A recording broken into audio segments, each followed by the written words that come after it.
భాష్యం ప్రవీణ్ గారు.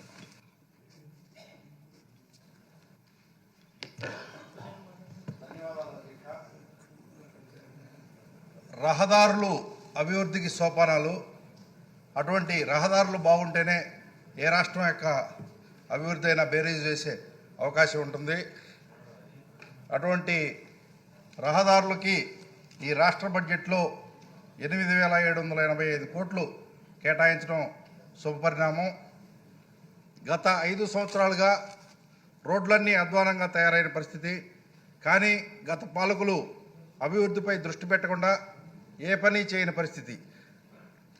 కానీ ప్రజలకి మన ప్రభుత్వం మీద, మన నాయకుడు చంద్రబాబు నాయుడు గారి మీద నమ్మకం ఉంది.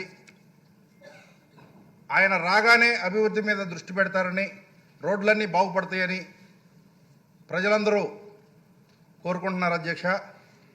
కానీ గత ప్రభుత్వం జరిగిన ఆర్థిక విధ్వంసం వల్ల గత 9 నెలలుగా మనం ఓన్లీ ప్యాచ్ వర్క్లకు మాత్రమే నిధులు విడుదల చేసి రోడ్ల వర్క్కి మంజూరు చేయలేని పరిస్థితి ఉంది.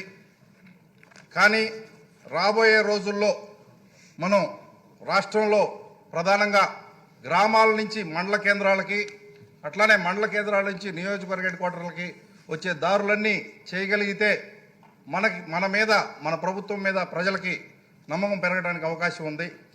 జనరల్గా ఏ వ్యక్తికైనా నిద్ర లేగిస్తే ఏ అవసరం తీరాలన్నా రోడ్డు మీదకి వస్తారు, పక్క విలేజ్కో ఇంకో విలేజ్కి వెళ్ళాల్సిన పరిస్థితి. ఫస్ట్ రోడ్డు మీదకి వస్తే రోడ్లు బాగుంటే మాత్రమే వాళ్ళ మైండ్ సెట్ ప్రశాంతంగా ఉంటుంది.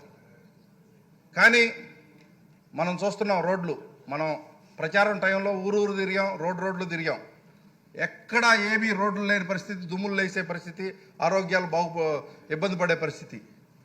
గడిచిన 9 నెలలుగా ఏ గ్రామానికి వెళ్ళినా ప్రజలందరూ అయ్యా ముందు మా రోడ్లు బాగు చేయండి అనే పరిస్థితి ఉంది. మనం కొంతమేరకు సక్సెస్ అయ్యాము.